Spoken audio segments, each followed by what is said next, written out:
Que a graça e a paz do nosso Senhor e Salvador Jesus esteja com todos. Amém? Amém.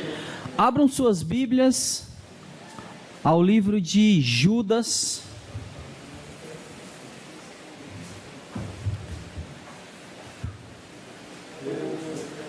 A partir do versículo 8.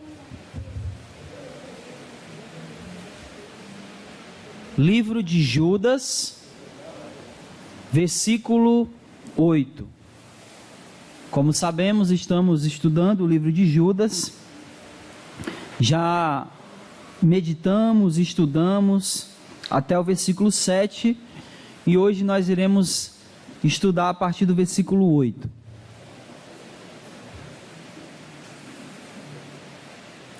Se você achou, diga amém. Diz assim: da mesma forma, contudo, esses sonhadores contaminam o corpo, rejeitam a autoridade e difamam os anjos. Mas quando o arcanjo Miguel discutia com o diabo, disputava a respeito do corpo de Moisés, não ousou pronunciar contra ele acusação infame, mas disse: o Senhor te repreenda. Esses homens, porém, difamam tudo o que não conhecem, tudo o que não entendem. Mesmo naquilo que compreendem por experiência natural, eles corrompem como seres irracionais. Ai deles, pois seguiram pelo caminho de Caim, por causa do lucro se lançaram ao erro de Balaão e foram destruídos na rebelião de Coré. Vamos orar. Amado Deus e Pai, nós queremos dar graças ao Senhor. Mais uma vez, estamos aqui diante de Ti, com os nossos corações quebrantados e abertos, para receber a Tua palavra, receber os Teus ensinamentos, as Tuas instruções da Sagrada Escritura. Nos colocamos aqui, Senhor, como pessoas que são necessitadas do Senhor. Não como aqueles que já sabem, não como aqueles que já entendem todas as coisas, mas como alguém, Senhor, que necessita da Tua iluminação, da Tua orientação e do Teu ensino a cada momento da nossa vida, Senhor. Não queremos nos colocar como um adolescente rebelde que acha que sabe tudo do mundo e da vida, mas queremos nos colocar, Senhor, como pessoas que entendem a sua pequenez diante de um Deus tão grande. Queremos nos colocar como pessoas que entenderam e que continuam entendendo que sem Ti, Senhor, sem a Tua palavra, sem a Tua direção, sem os Teus ensinamentos, nos enveredamos por caminhos que não são agradáveis, Senhor. E mais do que isso, caminhos que não levam ao Senhor.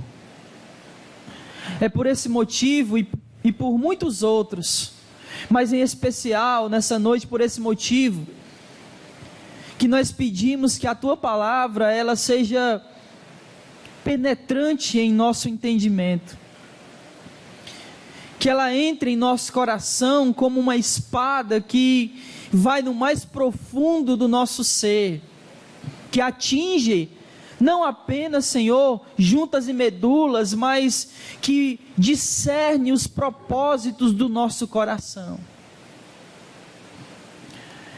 Esse é o pedido que nós te fazemos dessa noite, que a Tua palavra atinja a nossa alma, que ela nos sonde e que ela nos corrija.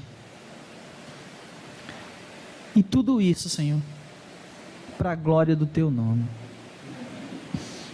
Essa é a nossa oração e desde já nós te agradecemos em nome de Jesus. Amém, Senhor. Glória a Deus. Meus amados, hoje a quarta-feira que nós estamos tratando o livro de Judas. E me veio à mente, aí sentado nessa cadeira agora, durante os louvores,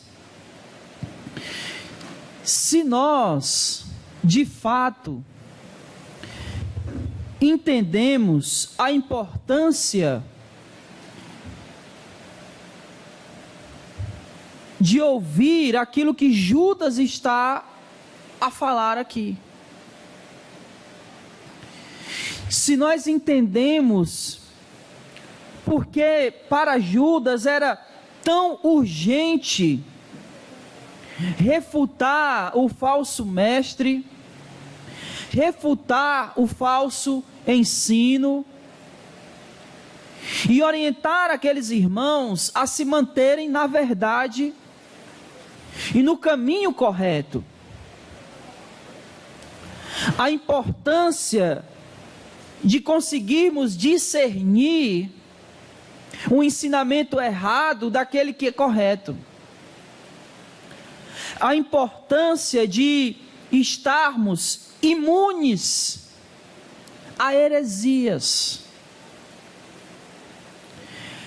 Eu fico pensando e fiquei meditando e imaginando se não apenas durante essas 4 quartas-feiras que a gente vem tratando sobre Judas, mas também quando nós estávamos estudando 1 Pedro, 2 Pedro, 1, 2 e 3 João, onde o foco desses livros era o falso ensino, ou melhor, era combater o falso ensino. Então, por causa disso, eu gostaria de começar aqui fazendo uma pergunta. E eu gostaria de ouvir a resposta de vocês. E a pergunta é: por que é importante nós aprendermos a doutrina de Cristo? Por que é importante nós nos mantermos no caminho da verdade e nos desviarmos da mentira? Por que é importante estarmos em um lugar onde a palavra de Deus é pregada verdadeiramente? Por que isso é importante?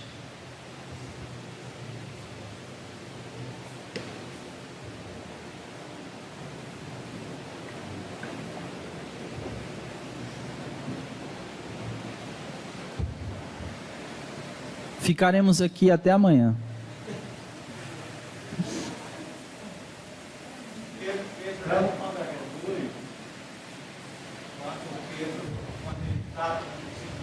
Aí ele procura que ele também não vai se afastar dele. Ele diz que aonde está a verdadeira palavra de vida eterna. Porque nós temos essa condição de executar. Amém. Quem mais? Em relação a conhecer essa verdade, principalmente dessa que nós estamos vendo aqui, o livro de Judas, e como você falou, os outros livros todos levam para essa questão, para que a gente possa ver as falsas doutrinas que eram pregadas, que ainda hoje são pregadas ainda no nosso meio. O que eu posso dizer é que a gente aprendendo isso, nós vamos estar refutando o erro, a doutrina falsa, porque se nós não conhecemos essa verdade, vai vir uma inverdade tão parecida com essa que a gente vai acabar abraçando isso. Mas se a gente aprendeu esse verdadeiro ensino que aqui é anunciado por esses homens que no passado já passaram por isso, nós vamos refutar tudo de errado que vier, porque a gente vai estar pautado aqui nessa palavra. Como até há pouco tempo a gente estava falando ali fora, todas as heresias que são anunciadas por aí fora por determinados grupos, é tirado da onde? Da Escritura. Da Escritura.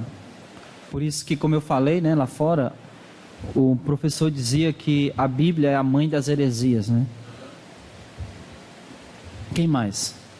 Por que é importante a gente aprender a doutrina correta? Saber diferenciar uma doutrina pagã.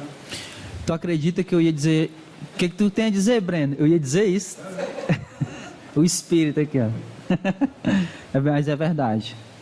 Saber diferenciar uma doutrina pagã. Quem mais?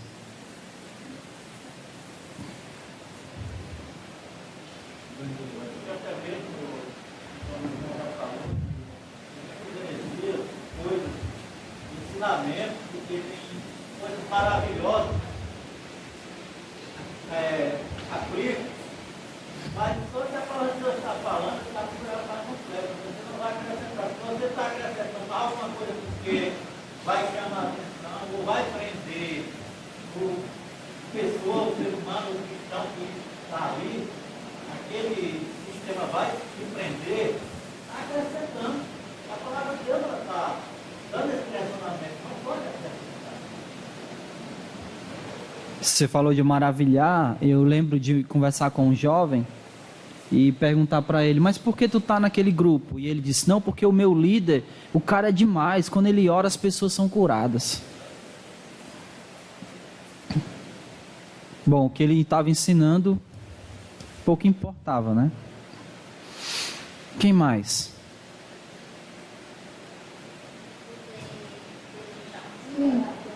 Batalhar pela fé. Verdade. Essas perguntas e pensar sobre isso é importante.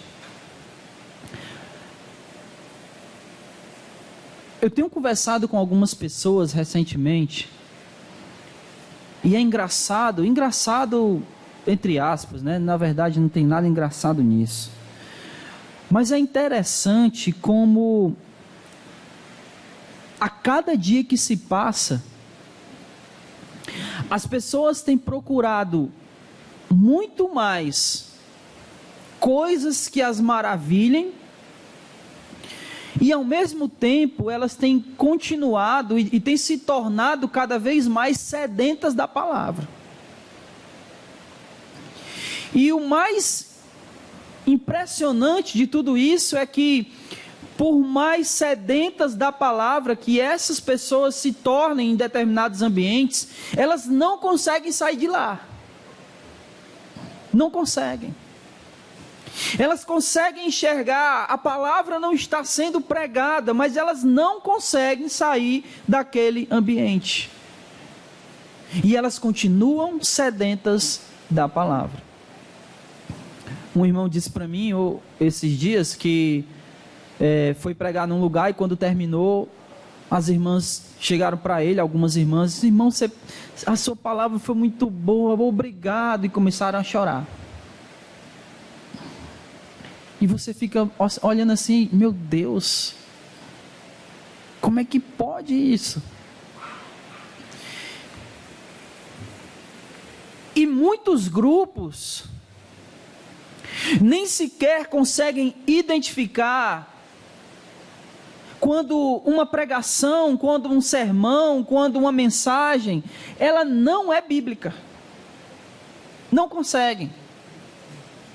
Simplesmente porque alguém que sobe no púlpito e prega, ele usou palavras por exemplo, ele usou Deus, ele usou Jesus, ele leu um versículo bíblico, e por ele ter lido a Bíblia e usado palavras como Deus, Jesus, amor, as pessoas acham que foi uma pregação bíblica.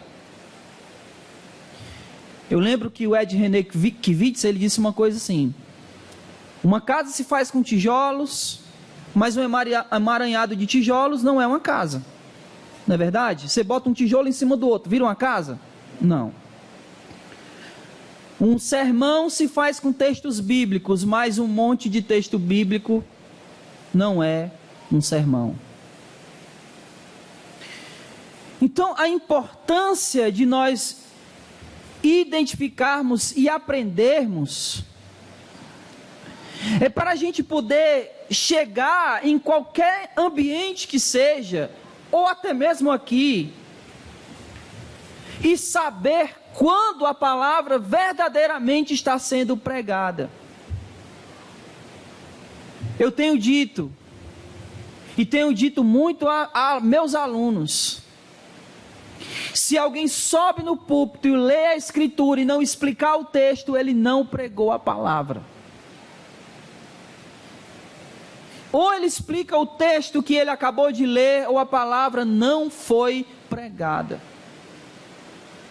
Porque o que a gente tem visto muito é, o homem já tem toda a pregação esquematizada na mente, e aí depois de ter a pregação pronta, aí ele vai atrás de quê?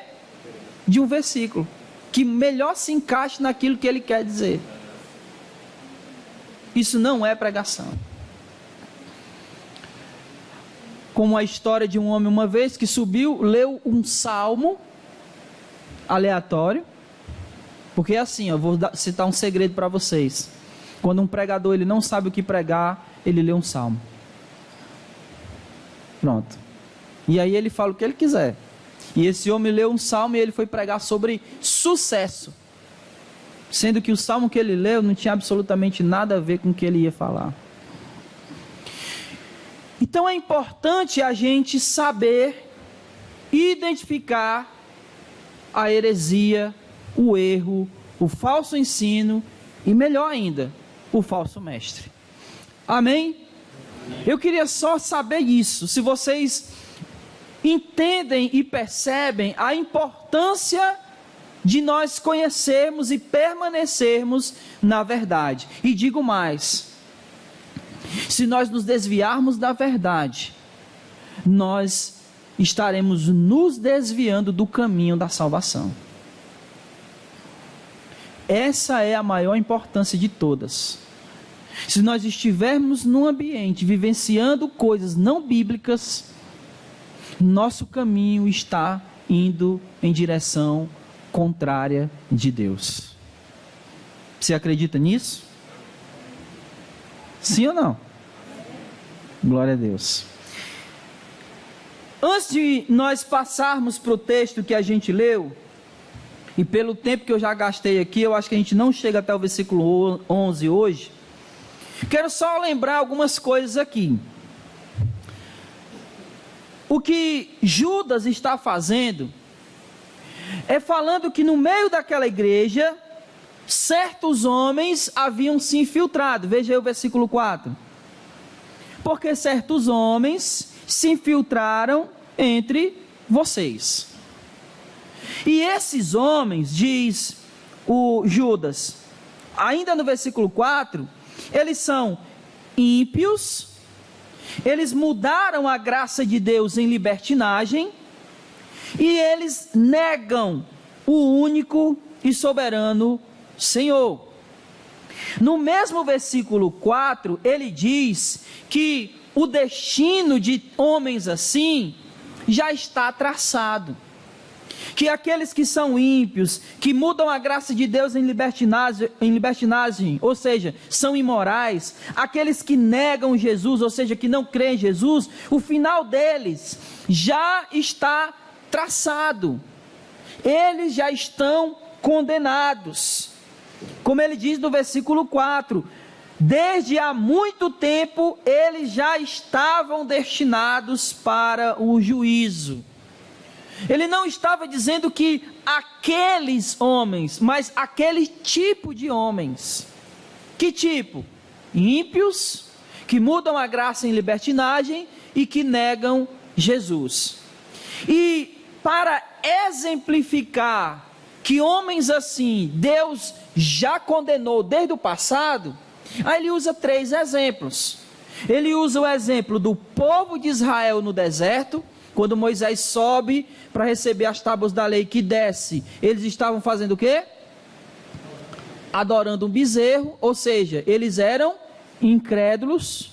E o que foi que Deus fez com eles? Matou. Ele dá o segundo exemplo, que no versículo 6, que é o exemplo dos anjos, que eles mudaram, eles não conservaram a sua habitação original. Então, o que aqueles homens estavam fazendo? Eles estavam mudando a graça em libertinagem. Então, ele dá o exemplo dos anjos, que não conservaram a sua habitação original, ou seja, eles mudaram. E Deus também estava guardando eles em trevas para o dia do juízo. E o terceiro e último exemplo que ele dá, que está no versículo 7, é o exemplo da cidade de Sodoma e Gomorra, que assim como os anjos também não preservaram seu estado original e passaram a ter relações sexuais contra a natureza. É isso que ele diz aqui no versículo 7, e que tais pessoas, elas sofreram a pena do fogo eterno. Deu para entender? Amém? Então, só para recapitular, os homens eram ímpios. O que significa ímpios? Eles eram imorais.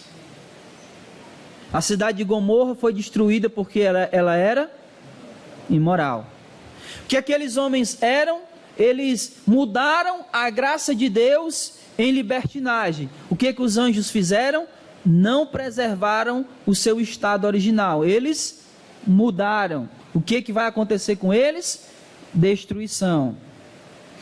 O que aqueles homens eram? Eles negaram o senhorio de Jesus. O que o povo no deserto fez? Não creu. E foram destruídos.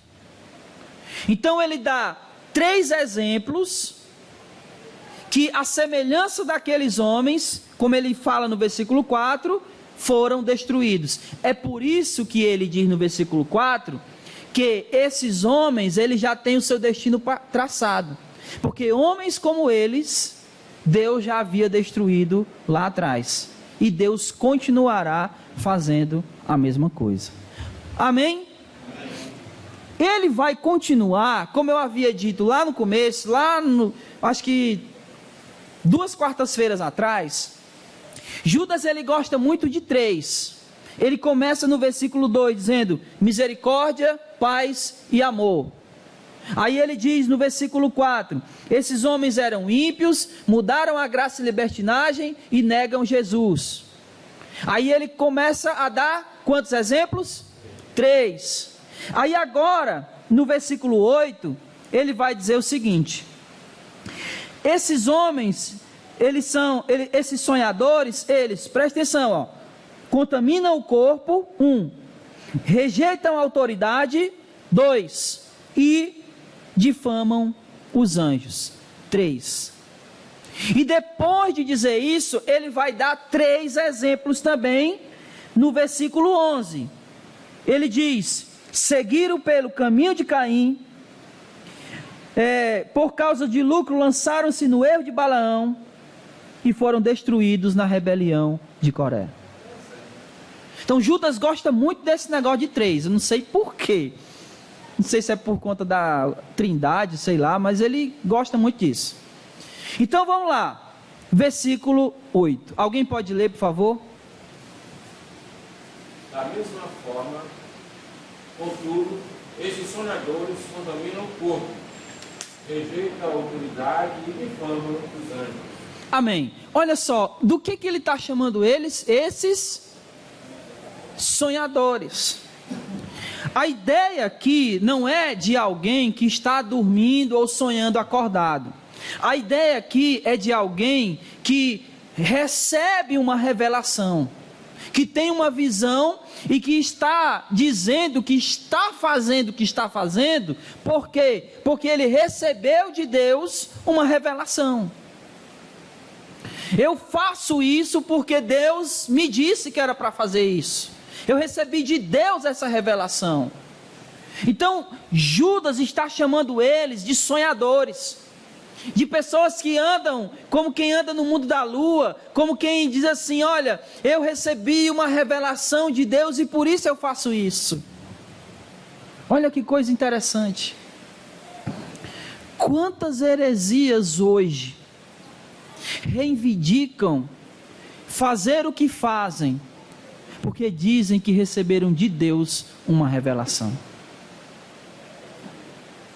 Quantas nós poderíamos citar? Quantas? Só para citar um aqui. Você sabe quem é Joseph Smith? Alguém sabe? Levanta a mão aí quem sabe. Ele é o fundador dos Mormons. E o que é que ele diz? Que um anjo chamado Moroni, não é o ex daqui do Ceará não, o Moroni, aparece para ele e dá a ele uma revelação. Eu poderia citar N's aqui. Heresias que reivindicam receber de Deus uma revelação nova. Só que Paulo, escrevendo aos Gálatas, ele diz que ainda que nós preguemos um evangelho diferente, ou que desça um anjo do céu e vos anuncie um evangelho diferente do que nós temos pregado, seja maldito. Então, Judas está dizendo que esses homens são homens que reivindicam fazer o que eles fazem por receber de Deus uma revelação. E o que é que esses homens faziam? Eles, versículo 8, esses sonhadores fazem o quê? Contaminam o corpo. Para entendermos isso aqui, é necessário a gente entender quem esses homens eram, ou qual era a heresia que eles pregavam. Qual era a heresia que eles pregavam? Qual era a heresia aqui? Pelo amor de Deus, me digam de primeiro, porque já tenho falado isso tantas vezes. É os gnósticos. E entre outras coisas que o gnosticismo falava, ele dizia que você poderia fazer o que quisesse com o seu corpo, que o que vale é o espírito. E eles reivindicavam isso, dizendo: olha, nós recebemos essa revelação. E mais, eles reivindicavam saber mais, ter mais conhecimento, porque a palavra gnosis significa conhecer. Então eles se achavam mais conhecedores do que as pessoas, do que os outros. Então esses homens, eles contaminavam o corpo, mas eles diziam: não, nós não contaminamos nada. Vocês não conhecem o que a gente conhece. Vocês não têm o conhecimento que eu tenho. Isso não me afeta, porque o que importa mesmo é o espírito. Se vocês soubessem o que eu sei, vocês não estariam falando isso. Era basicamente isso que eles colocavam aqui diante deles. Eles não aceitavam a repreensão. E não aceitavam a repreensão com essa justificativa. Primeiro, de que receberam uma revelação, sonhadores. E segundo, porque eles conheciam mais, se achavam superiores. Porque era isso que o gnosticismo pregava. É necessário você atingir um nível intelectual altíssimo, para que aí sim, você tenha um encontro verdadeiro com Deus, e seja salvo. E aí eles contaminavam o corpo. E Judas está aqui dizendo quem eles eram. Eles eram homens imorais, ímpios, que não temiam a Deus, que perverteram a graça em libertinagem, que o temor de Deus já não constava em seus corações, e com os seus corpos corrompidos, isso já não os afetava mais.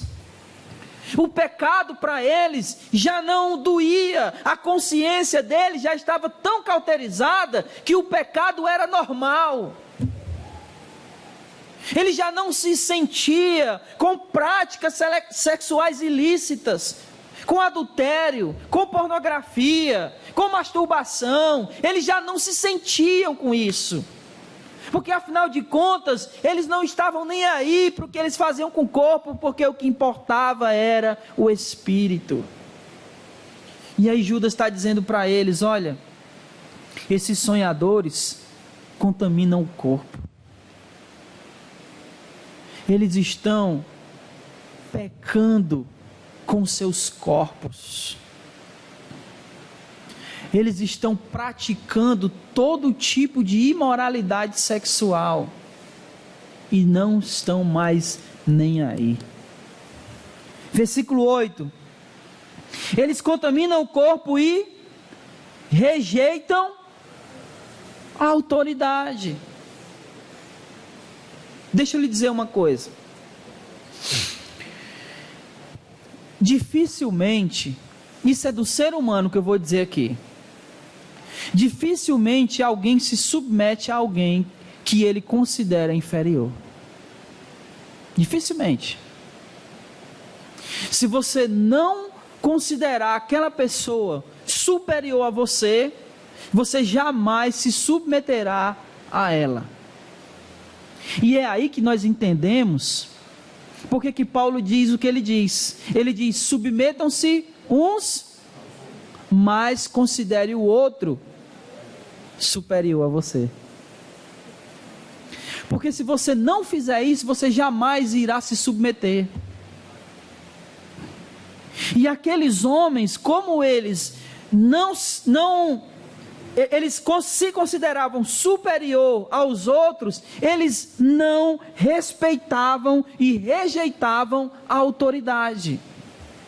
E essa autoridade aqui que Judas está falando, ela pode ser duas coisas. Primeiro, aos líderes da igreja que estavam repreendendo eles, ou a própria autoridade de Deus,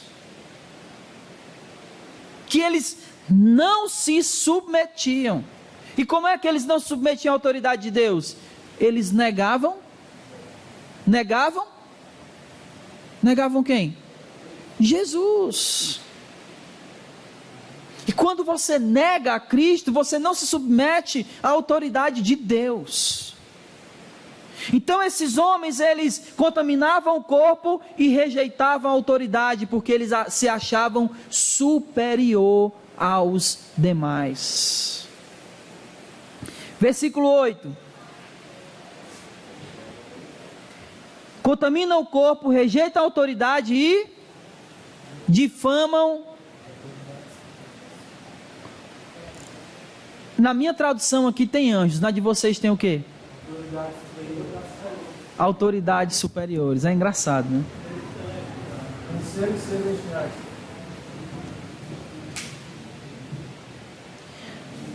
Confesso que esse texto é um texto bastante difícil.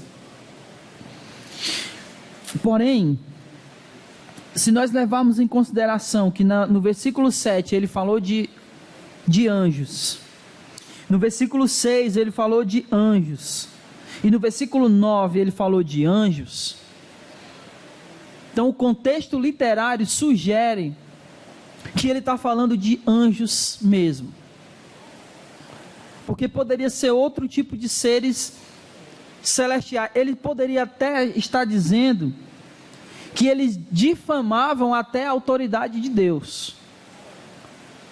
Mas o contexto sugere que eles difamavam os anjos. E isso faz um pouco mais de sentido. Porque, olha só, o que diz no versículo 6 que os anjos fizeram? Eles não guardaram o seu estado original. O que poderia estar acontecendo aqui era que aqueles homens estavam se contaminando e alguém estava dizendo: olha, você está mudando, você está se contaminando igual os anjos fizeram. E eles disserem o que com os anjos? Os anjos são um bando de besta. Pode falar.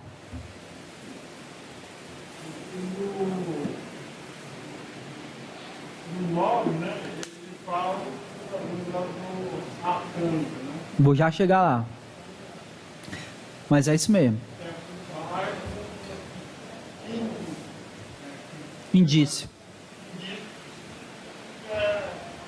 É Anjos. Por isso que eu falei que o contexto literário sugere que são anjos. Ele fala no 6, fala no 7, fala no 8 e fala no 9. Então, entendam, é como se alguém dissesse para eles: olha, tal qual os anjos, ou seja, aquilo que Judas está dizendo, tal qual os anjos, vocês não estão guardando o estado original de vocês. E ele dissesse: olha, os anjos são os fracos. Os anjos caíram porque eles não sabiam o que eu sei. Eles não conheciam o que eu conheço. Eles não são que nem eu. Não são que nem nós. Então é possível que eles estivessem fazendo esse tipo de difamação. Sim. Em 2 Pedro ele vai falar no capítulo 2, versículo 10, quase acho que é a mesma coisa. Especialmente aqueles que, seguindo a carne, andam em muitas paixões e menosprezam qualquer governo, atrevidos, arrogantes, não temem difamar a autoridade superior. Exatamente, é a mesma coisa.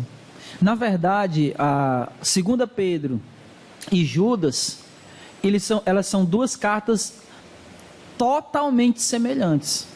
E aí no outro lugar diz assim: ao passo que anjos, embora maiores em força e poder, não proferem contra elas juízo infamamente na presença do Senhor. Exatamente, que é o que ele vai falar no versículo 9 do arcanjo Miguel. Então é possível que esses homens estavam tendo esse tipo de atitude.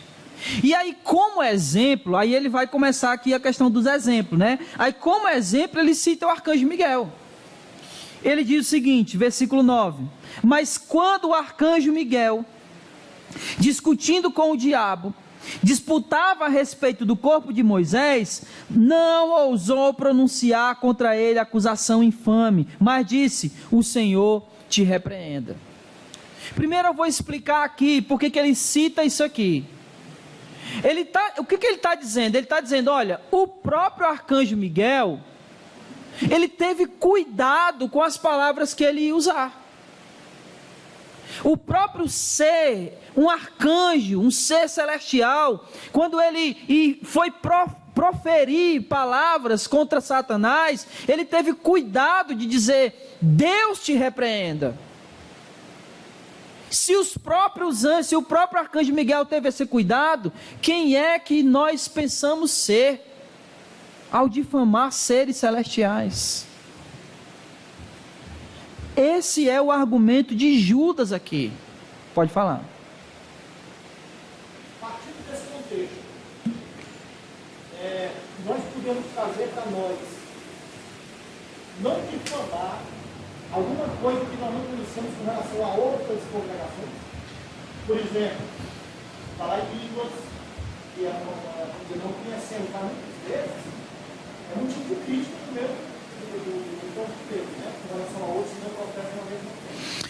Eu diria assim, difamar nunca, jamais. Agora, criticar sempre.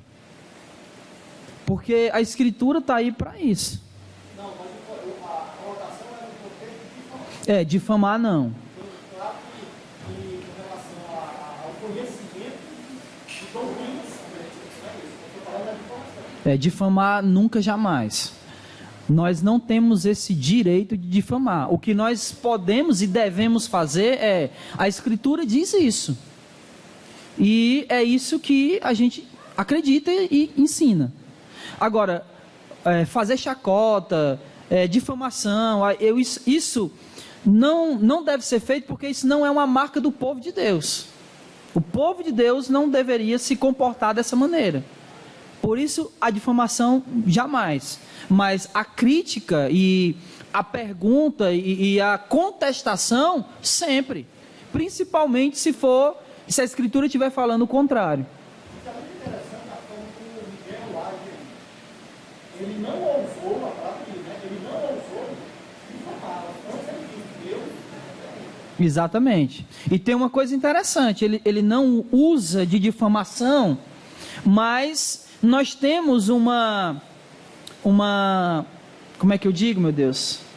Um registro né? Aqui ele não está difamando, certo? Ele não está proferindo contra Satanás qualquer tipo de palavra difamatória. Mas nós temos um registro de Miguel expulsando Satanás, lutando contra ele.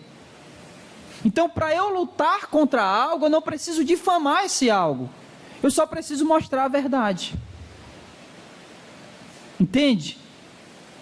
Eu não preciso chamar uma mulher da vida daquele nome que você sabe, para dizer que ela está errada, que ela está vivendo uma vida contrária à vontade de Deus. Vocês entenderam, né? Então, o que Judas está argumentando aqui é que o próprio Miguel teve cuidado com as palavras que ele proferiu. Ele disse: olha, o Senhor te repreenda. E nós vamos ter em Apocalipse 12, Miguel expulsando o diabo do céu. Então ele botou ele para correr. Precisou falar alguma coisa? Não. Botou para fora. Não precisou difamar. Versículo 10. Aí ele vem novamente. E aí é uma coisa interessante que ele vai dizer aqui no versículo 10. Ó.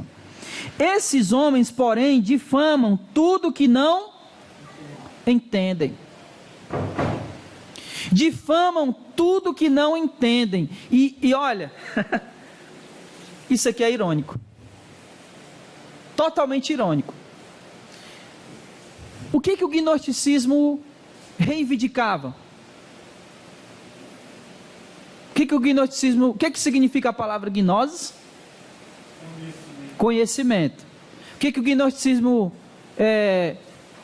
reivindicava? Que eles conheciam.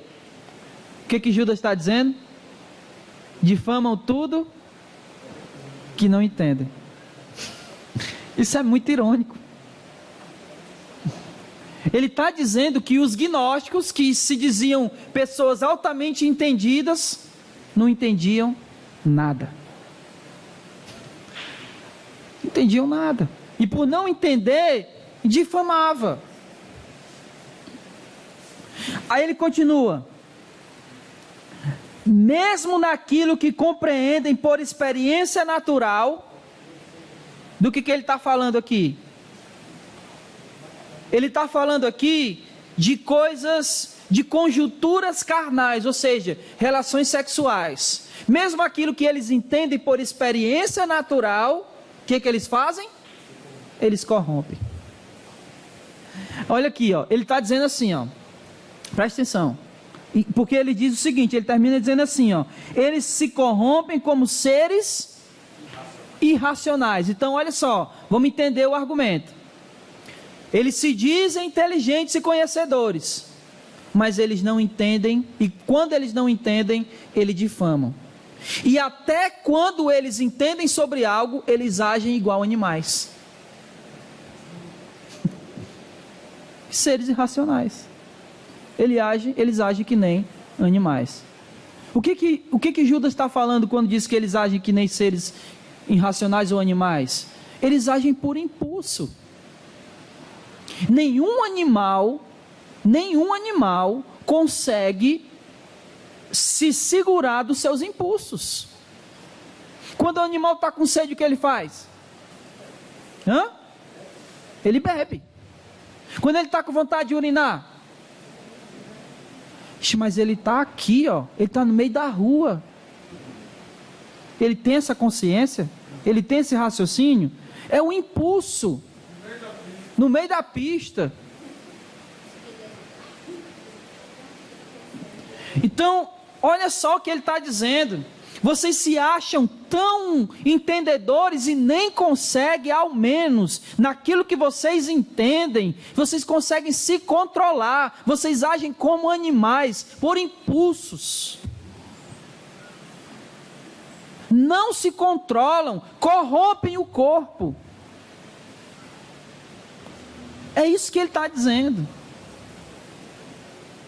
Um animal, está aqui um leão. Aí na frente desse leão tem um general do exército. Aí o leão para na frente do general e diz assim, e pensa, né? Eu não vou mexer com ele não, porque ele é general. E é assim que o leão faz? Ele vai perceber que ali tem um general na frente dele? O que ele vai fazer? Respeitam a autoridade, o leão? É isso que Judas está dizendo. Eles não respeitam autoridades, agem que nem animais.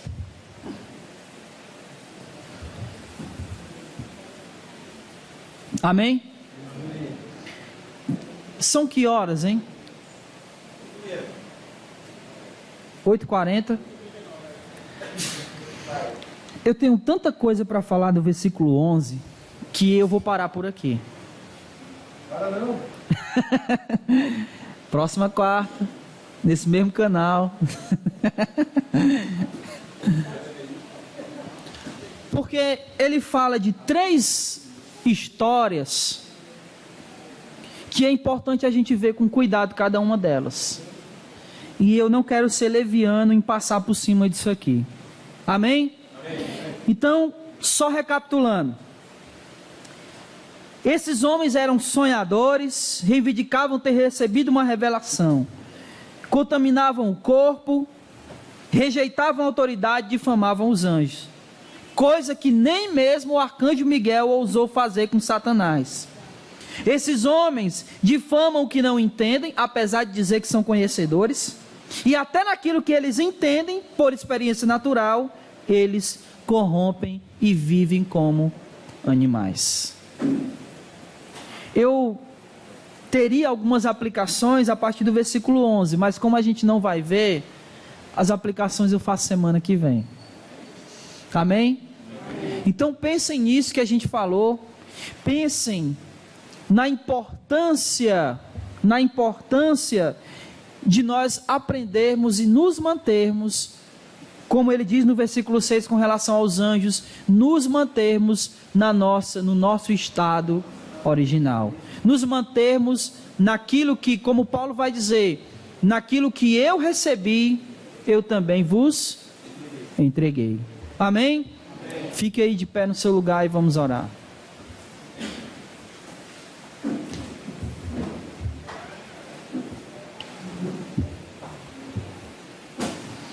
Oremos. Senhor, eu te agradeço pela tua palavra. Ela é viva, ela é rica e ela é suficiente. O arcanjo Miguel ousou fazer com Satanás. Esses homens difamam o que não entendem, apesar de dizer que são conhecedores, e até naquilo que eles entendem, por experiência natural, eles corrompem e vivem como animais. Eu teria algumas aplicações a partir do versículo 11, mas como a gente não vai ver, as aplicações eu faço semana que vem. Amém? Então pensem nisso que a gente falou, pensem na importância de nós aprendermos e nos mantermos, como ele diz no versículo 6 com relação aos anjos, nos mantermos no nosso estado original, nos mantermos naquilo que, como Paulo vai dizer, naquilo que eu recebi, eu também vos entreguei. Amém? Fique aí de pé no seu lugar e vamos orar.